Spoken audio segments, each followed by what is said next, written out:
Hey guys, thank you so much for coming back। मेरा नाम है सुनील अधिकारी और आप देख रहे हैं अपना favourite channel student can I help you. चलिए बच्चे लोगों स्टार्ट करेंगे आज का वीडियो।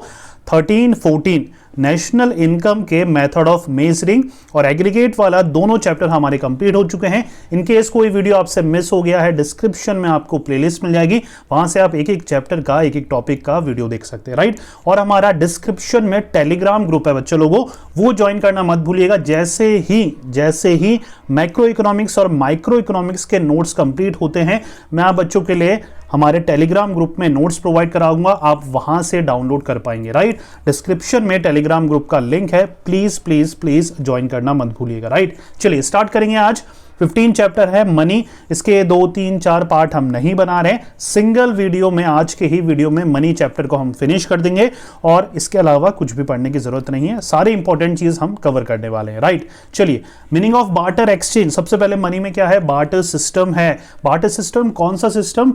वही सिस्टम जो आप 8th में, 9th में, 10th में पढ़ते हुए आ रहे हैं शुरुआत से ही। तो बार्टर सिस्टम क्या होता है? जहां पर कमोडिटी टू कमोडिटी हम चीजों को एक्सचेंज करते हैं।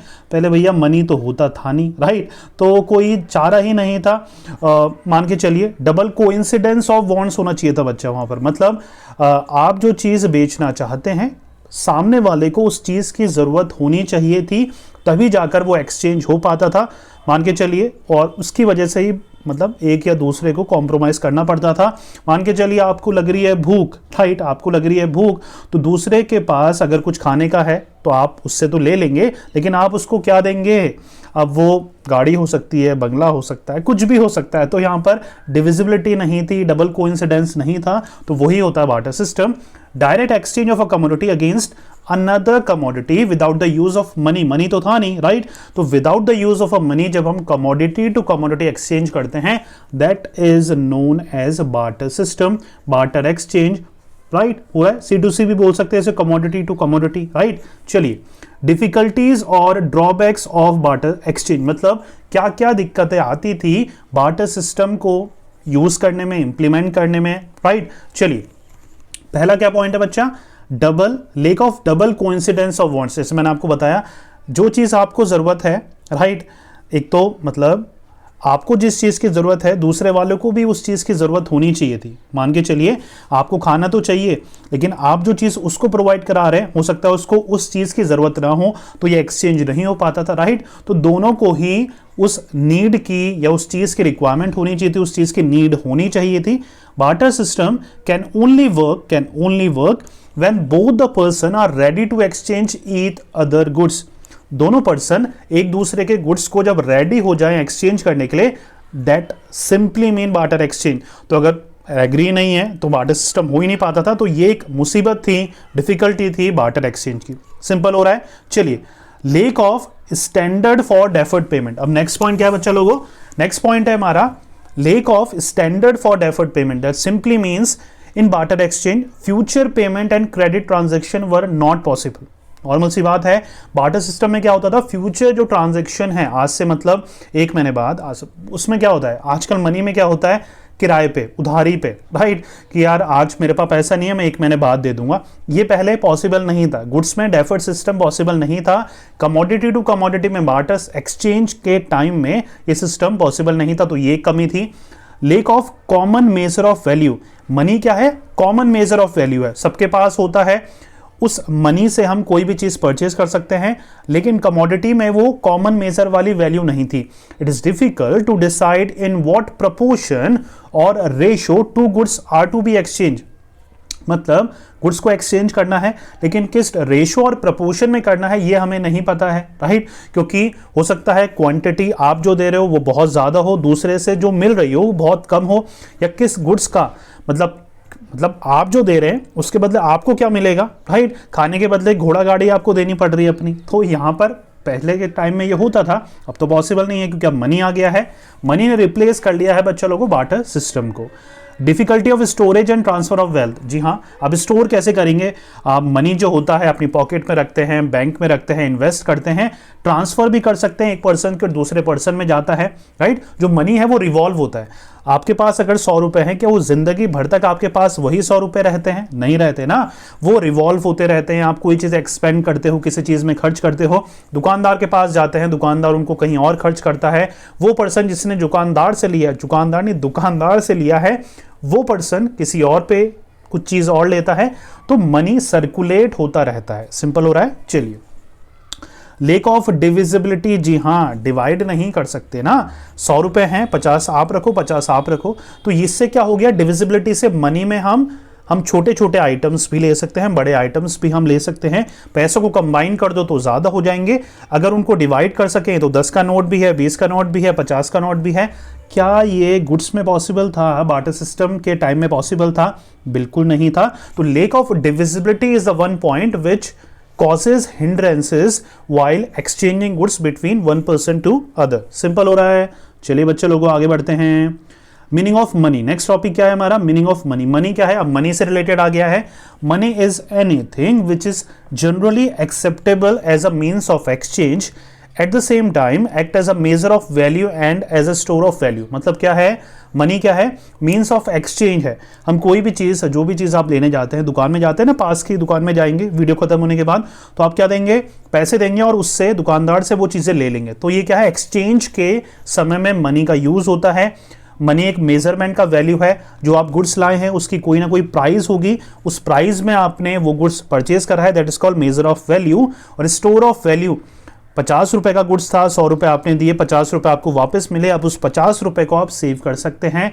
That is the real purpose of money, right. Functions of money की बात करते हैं। चलिए, पहला क्या है बच्चा, प्राइमरी फंक्शन। प्राइमरी क्या होता है, पहला फंक्शन क्या है, प्राइमरी मतलब सबसे इंपॉर्टेंट फंक्शन मनी का है। Money is medium of exchange, जिस मैंने आपको बताया। A person can sell his goods and services in exchange for money. एक पर्सन अपने गुड्स और सर्विसेज को एक्सचेंज कर सकता है मनी की फॉर्म में। Can use this money for buying the goods and services that he needs, और उस मनी से वो कोई भी गुड्स एंड सर्विसेज परचेज कर सकता है जो गुड्स की उसको रिक्वायरमेंट होती है। नेक्स्ट है, money is major of value. Money एक मेजर ऑफ वैल्यू है, क्योंकि हर जो कमोडिटी है, हर जो गुड्स सर्विसेज है मार्केट में, सबकी एक प्राइस टैग होता है, एक वैल्यू होती है। वो वैल्यू हम मनी के थ्रू एक्सचेंज कर सकते हैं। जितने की भी वो गुड्स और सर्विसेज होती है, हम उतना मनी देकर वो गुड्स को परचेज कर सकते हैं। इन रिटर्न हमें पैसा देना पड़ेगा और उसके बदले में हमें वो गुड्स एंड सर्विसेज मिलती है। नेक्स्ट है सेकेंडरी। प्राइमरी में 2 पॉइंट है, सेकेंडरी में देखिए पहला पॉइंट क्या है, स्टैंडर्ड फॉर डेफर्ड पेमेंट। मतलब डेफर्ड पेमेंट मतलब फ्यूचर पेमेंट आप कर सकते हैं। पहले बार्टर एक्सचेंज के टाइम में ये पॉसिबल नहीं था, लेकिन अब क्या हो गया है, अब ये पॉसिबल हो चुका है। कैसे पॉसिबल हो चुका है, मनी के थ्रू। मनी अगर है आपके पास तो आप क्रेडिट ट्रांजैक्शन कर सकते हैं, डेफर्ड पेमेंट कर सकते हैं।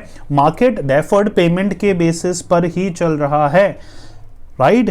रिटेलर, होलसेलर और जो कस्टमर की आप चेन जानते हैं, जिसको क्या बोलते हैं मार्केटिंग भाषा में, एक चेन ऑफ कम्युनिकेशन और मार्केटिंग बोलते हैं, राइट। तो वहां पर क्या हो रहा है, वहां पर डिस्ट्रीब्यूशन जो चैनल है, distribution, chain of distribution, right, starting from the wholesaler, then the retailer, then the customer. तो ये जो चेन है वो क्रेडिट ट्रांजैक्शन या डेफर्ड पेमेंट के बेसिस पर ही रन कर रही है, राइट। चलिए, स्टोर ऑफ वैल्यू, जैसे मैंने आपको बताया, मनी को हम सेव कर सकते हैं।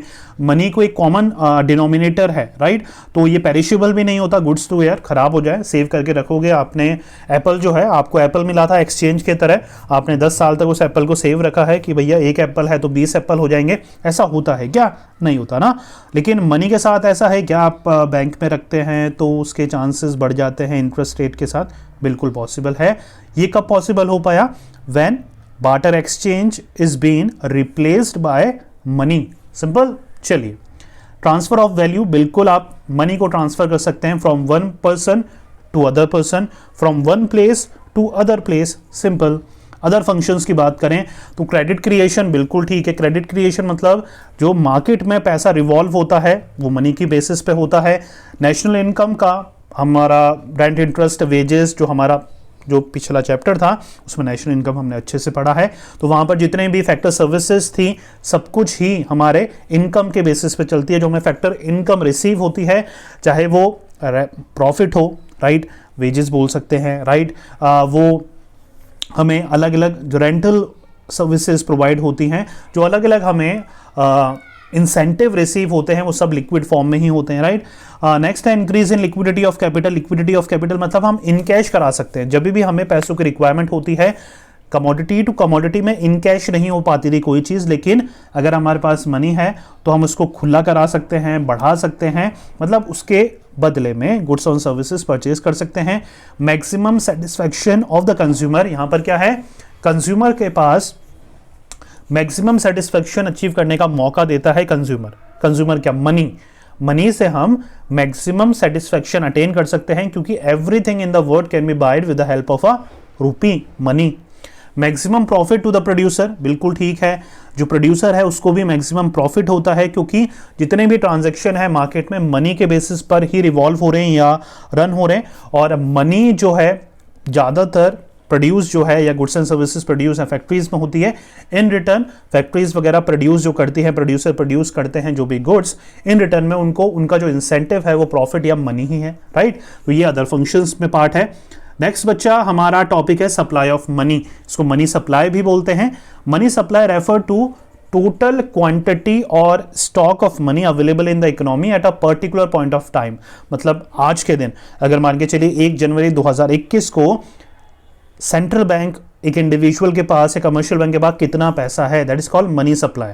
Money supply refer to the total quantity और stock of money available in the economy. पूरे इंडियन इकोनॉमी में आरबीआई के पास कितना पैसा है एक पर्टिकुलर डेट को, that is called money supply. Component की बात करेंगे बच्चा, यहां पर पहला कंपोनेंट है करेंसी हेल्ड बाय पब्लिक। मतलब पब्लिक, हमारे पास कौन कौन सी करेंसी होती है, पहली है कॉइन्स, सिक्के होते हैं, दूसरी है पेपर करेंसी, नोट्स होते हैं। सिक्के में बात करें तो 1 रुपए का सिक्का, 2 रुपए का, 5 रुपए का, 10 रुपए का, बेसिक हमारी फ्रीक्वेंटली यूज कॉइन्स यही हैं। पेपर करेंसी की बात करें 5 रुपए का, 2 रुपए का तो नहीं आता, 10 रुपए का, 20 रुपए का, 50 रुपए का, 100 रुपए का, 200 रुपए का, 500 का बंद हो गया है ना, 1000 का नहीं आ रहा है अभी, और फिर आते हैं आपके 2000 के, राइट। तो पेपर करेंसी हमारी ये हो गई, राइट। नेक्स्ट है बी, जो हमारा पहला क्या हो गया, जो पब्लिक के पास करेंसी है। दूसरा आ गया जो बैंक के पास है, डीडी, डिमांड ड्राफ्ट बोल सकते हैं। देखिए बहुत बार आपने देखा होगा स्कूल की फीस भरनी है तो स्कूल आपको बोलता है हमारे नाम से डिमांड ड्राफ्ट बना के लाइए और हमारे स्कूल में डिपॉजिट कराइए। हम फीस कैसे एक्सेप्ट करेंगे, आजकल बहुत से कॉलेजेस ने, स्कूल ने बना दिया है कि हम डीडी के थ्रू फीस को एक्सेप्ट करेंगे। मतलब आपको अपने बैंक जाना पड़ेगा, बैंक को रिक्वेस्ट करनी पड़ेगी कि मुझे एक डीडी बनवाना है, ये अथॉरिटी के नाम पर इसका नाम आ जाएगा, और वो जो एक कैश के मतलब एक चेकबुक के या चेक के समान होता है डीडी, वो आपको इन कैश कराने के लिए क्या होता है, अपने अथॉरिटी को देंगे आप, मतलब अपने स्कूल को देंगे, और स्कूल वाले आपके चेक को बैंक में जाकर डिपॉजिट कराएंगे और वो इन कैश हो जाएगा उनके बैंक में। सिंपल हो रहा है, तो ये डीडी होता है हमारा। मेजर ऑफ मनी सप्लाई, देखिए यहां पर 4 डिनोमिनेटर हैं बहुत important, 4 alternative major of money supply. इनको अच्छे से याद करना बच्चा, ये इसमें से क्वेश्चन बनते हैं। M1 इक्वल्स टू M1 क्या होता है, M1 की क्या वैल्यू होती है, राइट।